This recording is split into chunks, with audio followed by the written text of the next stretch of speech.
bienvenue sur cette nouvelle vidéo. Aujourd'hui, je suis en compagnie d'Aurore qui, elle, va nous parler de sa dyscalculie et sa dyslexie. Donc, Aurore, je l'ai rencontrée à la fondation pour laquelle je donne des ateliers et puis on a eu l'opportunité de discuter toutes les deux de ces petites difficultés. Alors, vas-y, je te laisse te présenter. Alors, bonjour à tous. Du coup, moi, je m'appelle Aurore, j'ai 25 ans et donc, comme Sonia a dit, je suis dyslexique et dyscalculie diagnostiquée depuis l'âge de 7 ans. Alors maintenant, je travaille dans le marketing horloger, ce qui n'empêche pas de réussir ou d'avoir un bac plus 5. Je suis sortie quand même d'une école de commerce et j'ai un master en marketing maintenant. Donc, ça a été très difficile pour toi ou comment tu l'as vécu? Alors oui, ça a été un peu difficile déjà d'accepter d'être dyslexique et en plus dyscalculie, parce qu'on ne comprend pas toujours quand on est enfant ce que c'est. Donc accepter du tout ça, accepter, comme on dit, un peu la différence du coup. J'ai rencontré plusieurs spécialistes, j'allais chez l'orthophonie, j'ai eu des semelles orthopédiques, je suis allée dans un hôpital pour essayer de trouver des solutions et justement de réduire cette dyslexie.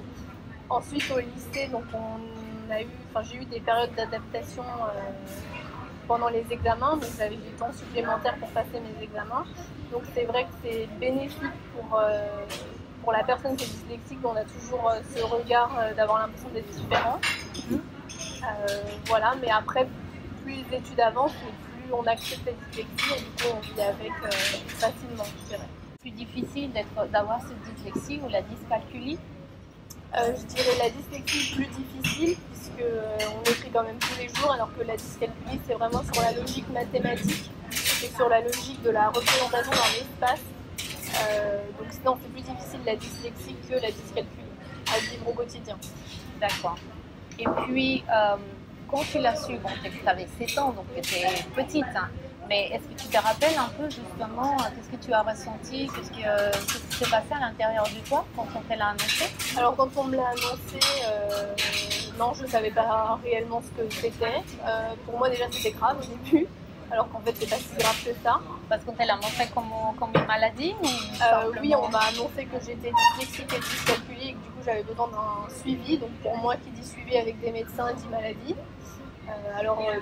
Pas du tout, en fin de compte c'est juste quelque chose de neurologique, mais c'est pas du tout une maladie où ça ne m'empêche pas de vivre, ça ne touche pas réellement la santé.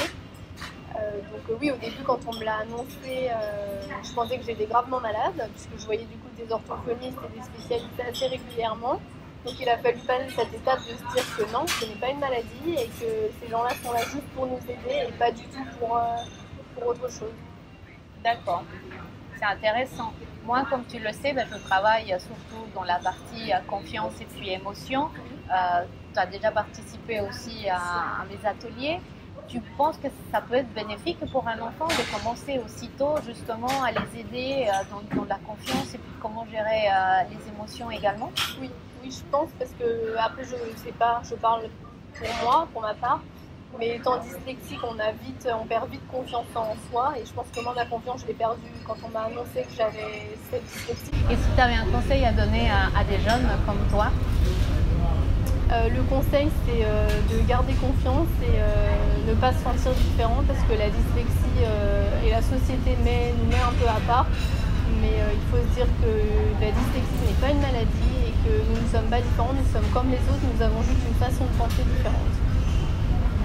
Exactement, je suis complètement d'accord avec toi et c'est ce que je dis souvent, c'est un handicap invisible, on ne le voit pas, on a quand même un handicap, mais cela ne veut pas dire qu'on ne peut pas faire plein de choses. Comme toi tu racontais justement tous les diplômes que tu as, tu t'es déplacée quand même parce que tu es parisienne et puis maintenant tu es ici à côté de Genève, ça veut dire on peut faire plein de choses. Ce n'est pas impossible. La dyslexie n'est pas une barrière, c'est même pas un frein, je dirais. Il faut juste apprendre à vivre avec et l'accepter, parce que de toute manière c'est là et c'est quelque chose qu'on a à vivre. Mais voilà, ça n'empêche pas d'avancer. Il faut éviter d'écouter les autres qui nous disent que c'est une maladie et surtout les professeurs, c'est parce qu'on est dyslexique qu'on n'en est pas capable. Ouais. Il faut nous mettre à part.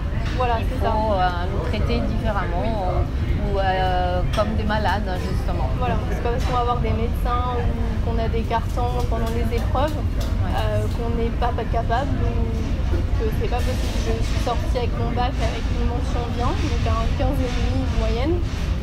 Donc oui, les cartons m'ont aidé, mais voilà, c'est pas pour ça que c'est pas possible. Ouais. D'accord. Bah, merci pour ton partage. Merci à toi. Ça m'a fait vraiment plaisir de t'interviewer. Et puis j'espère que j'aurai l'occasion à nouveau de refaire un deuxième. Oui, et puis j'espère que mon interview aidera certains. Ah, je suis sûre que oui, tu vas toucher à plein d'autres jeunes et parents aussi également pour les aider à comprendre ce qu'on peut ressentir en tant que dyslexique et puis dyscalculie. Et puis aussi en même temps leur faire comprendre qu'il ne faut pas les traiter comme des malades. Voilà, Ouais. c'était les mots principaux. Super. Bon bah alors, merci à vous d'avoir écouté cette interview jusqu'à la fin. Vous pouvez partager si ça vous fait penser à quelqu'un de proche, à un ami, à un voisin. Partagez la vidéo. Plus on partage, plus on rend conscient les gens de ce dysfonctionnement, de ces différents dysfonctionnements.